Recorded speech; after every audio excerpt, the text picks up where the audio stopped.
Yeah, And more or less. more, Yeah, and while yeah. both, like, we could talk about the Bottle Rockets and Sunvolt, they definitely have some similarities, but it seems like the perspectives and perhaps the philosophies of both bands are a little bit different.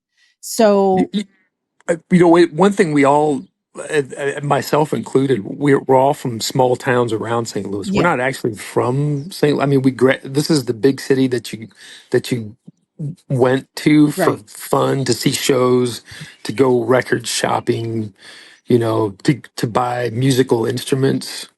You came to St. Louis, but I'm from Washington, Missouri, Okay. which is it's on the Missouri River, but about the same distance away.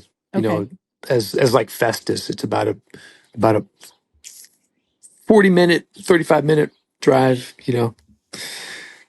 Good old Festus, Missouri.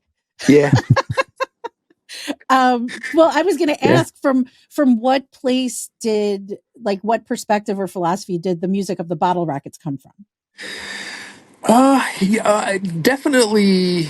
I've always, for people who never had heard the band, I always described the band as one third John Prine, one third Cheap Trick, and one third Neil Young and Crazy Horse. Nice. Okay, I can see You that for know, sure. that'll if that will solidly get you in kind of bottle rocket Mm-hmm. territory. For sure. Oh, that's really good. And then, sadly, we know that the band broke up in Yeah, 2021. yeah. Well, broke up. I shouldn't say that because that sounds a little more, has more of a negative connotation. But it just, Bottle It Rockets. had run its course. Yeah, yeah, for Yeah. sure. I mean, I was personally devastated. I eventually came to terms with it though. But how did you and the other band members, like, and I know that was a weird time, right? Like, we were still kind of It in the was a middle weird of the time. pandemic. Yeah. So what was it like for you guys at that time? It was weird. Are you talking about the breakup of the band or just the time? Well, the breakup of the band, but I think, and well, I'll let you answer, but I wouldn't be surprised to know that the time itself, because of the pandemic, had a little something to do with it. It, it had a lot to do with it, I think. Yeah. Brian had been kind of checking out for a while. I think he was really, he had been kind of ready to be done Yeah. for a while. And I think the pandemic was kind of a good stopping point, I think.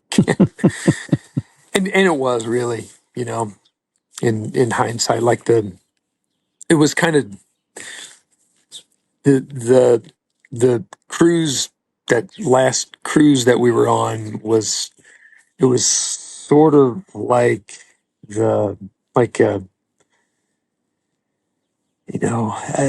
was. Was it the Outlaw Country Cruise? Yeah, Okay.